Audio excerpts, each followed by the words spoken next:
Bismillahirrahmanirrahim. Assalamualaikum warahmatullahi wabarakatuh. Segala puji bagi Allah, semoga salawat tercurahkan kepada Nabi Muhammad SAW beserta keluarganya, sahabatnya dan umatnya hingga hari kiamat. Sahabat YMYM 28 yang dimuliakan Allah. Nabi Sulaiman alaihissalam merupakan seorang nabi dan raja keturunan dari Nabi Daud alaihissalam yang dianugerahi Allah Azza wa Jalla dengan banyak kenikmatan seperti kekayaan, kekuasaan, kebijaksanaan, dan kemampuan berbicara dengan hewan dan jin. Meski diberi kekuasaan yang sangat besar dan tak terbatas, hal ini tidak menjadikan Nabi Sulaiman alaihissalam sepenuhnya sombong. Sebaliknya, ia merasa dipermalukan di hadapan makhluk Allah Azza wa Jalla lainnya. Namun, ada hal yang menarik dari beberapa kisah Nabi Sulaiman alaihissalam yang dapat kita ambil hikmah pelajarannya. Salah satunya adalah kisah tentang Nabi Sulaiman alaihissalam dan kalimat insya Allah. Seperti yang diketahui bahwa Nabi Sulaiman alaihissalam selalu menyukai berjihad dan berjuang di jalan Allah dengan berbagai cara. Al-Kisah, pada suatu malam hari, Nabi Sulaiman alaihissalam ingin mendatangi dan melakukan kewajibannya sebagai seorang suami pada 100 istri beliau. Nabi Sulaiman alaihissalam menginginkan agar ke-100 istri beliau tersebut dapat melahirkan 100 bayi laki-laki yang pandai menunggang kuda, sehingga suatu saat nanti dapat diajak untuk berjihad di jalan Allah. Saat itu beliau berkata, "Aku akan menggilir 100 istriku dalam semalam, yang semuanya akan melahirkan anak laki-laki yang berperang di jalan fisabilillah." Kalimat yang diucapkan Nabi Sulaiman alaihissalam itu sebenarnya merupakan doa dan itikad yang sangat mulia. Namun pada kenyataannya beliau melupakan untuk mengucapkan kalimat insya Allah, yang berarti jika Allah mengizinkan atau kehendak Allah saat akan melakukan hal tersebut. Mengetahui hal tersebut, Allah mengutus seorang malaikat untuk turun ke bumi dan menjelma sebagai teman beliau dan berkata, "Ucapkanlah insya Allah." Namun Nabi Sulaiman alaihissalam mengabaikan nasihat tersebut dan tetap tidak mengucapkan kalimat insya Allah. Kemudian pada akhirnya Nabi Sulaiman alaihissalam menggilir semua istri-istri beliau untuk digauli. Namun tidak ada seorang pun yang melahirkan anak kecuali satu orang istri yang mengandung dan melahirkan seorang bayi yang ternyata bayi tersebut ketika dilahirkan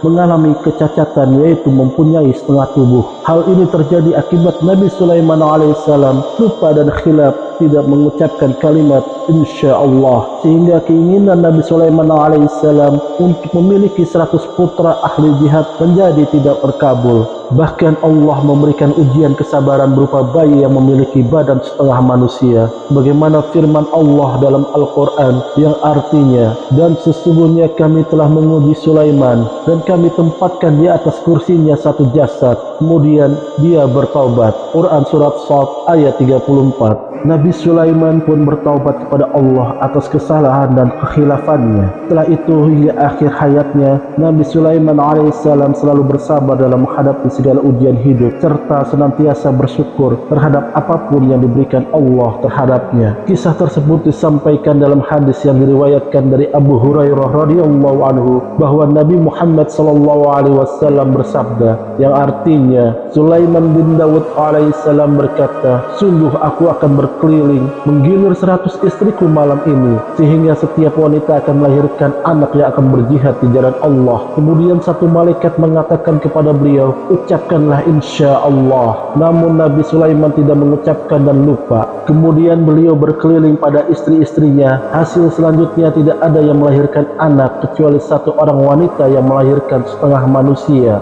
Nabi Muhammad SAW bersabda, kalau Nabi Sulaiman mengucapkan insya Allah, niscaya beliau tidak melanggar sumpahnya dan lebih diharapkan hajatnya terkabul. Hadis riwayat Bukhari nomor 6720 dan Muslim nomor 4379 dengan lafaz hadis riwayat Al-Bukhari. Begitulah gambaran pentingnya kalimat insya Allah. Jika disebutkan dalam sumpah, kita tidak dianggap melanggar janji apabila dilakukan dengan sungguh-sungguh. Selain itu, ucapan insya Allah adalah memudahkan agar hajat terpenuhi dan dikabulkan Allah Ta'ala. Oleh karena itu Allah membimbing pelajaran adab kepada Nabi Muhammad SAW agar janganlah beliau mengucapkan aku akan melakukan ini besok dengan memastikan kecuali jika beliau mengucapkan insya Allah sebagaimana disampaikan dalam Al-Quran yang artinya, dan janganlah sekali-kali engkau mengucapkan sesungguhnya aku akan melakukan hal itu besok kecuali dengan mengucapkan insya Allah. Dan ingatlah Tuhanmu ketika engkau lupa, dan ucapkanlah semoga Tuhanku memberikan petunjuk pada jalan terdekat menuju hidayah. Quran Surat Al-Kahfi ayat 23-24. Hikmahnya adalah setiap kita berjanji untuk memenuhi atau menyanggupinya, maka ucapkanlah insya Allah, karena kita tidak akan mengetahui apa yang terjadi ke depannya. Hanya Allah yang maha mengetahui. Namun dibalik itu semua, janganlah kita menjadikan ucapan insya Allah guna melanggar janji dengan sengaja yang mungkin tak sedikit dilakukan oleh umat Islam di zaman ini.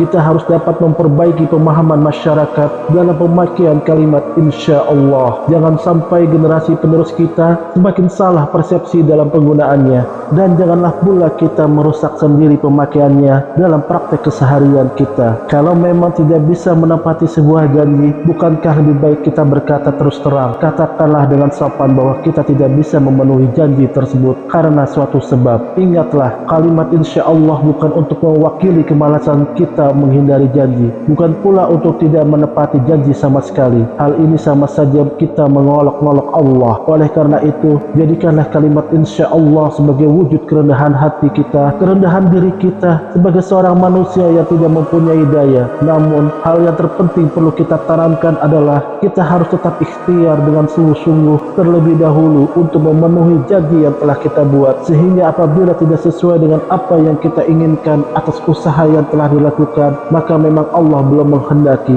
atau Allah belum mengizinkan. Sebagaimana disampaikan dalam hadis dari Itban bin Malik radhiyallahu anhu, ia berkata, wahai Rasulullah, aku berharap Anda dapat mendatangi rumahku, lalu Anda mengerjakan sholat di sana, kemudian akan aku jadikan tempat tersebut nantinya sebagai ruangan sholat di rumahku. Dia berkata, Rasulullah SAW telah bersabda, aku akan lakukan itu insya Allah. Hadis riwayat Bukhari nomor 425. Berjanji dengan mengucapkan insya Allah sambil meniatkan dalam hati untuk tidak melakukannya juga dapat dikatakan kemunafikan. Sebagaimana hadis dari Jabir bin Abdillah radhiyallahu anhu, Nabi SAW bersabda, ada 3 sifat orang munafik, yaitu jika ia bicara, ia berdusta, jika ia berjanji, ia ingkar janji, jika ia diberi amanah, ia berkhianat. Hadis riwayat Bukhari dalam At-Tahri Al-Kabir 8 nomor 386 dan Ibnu Hibban nomor 256. Jadi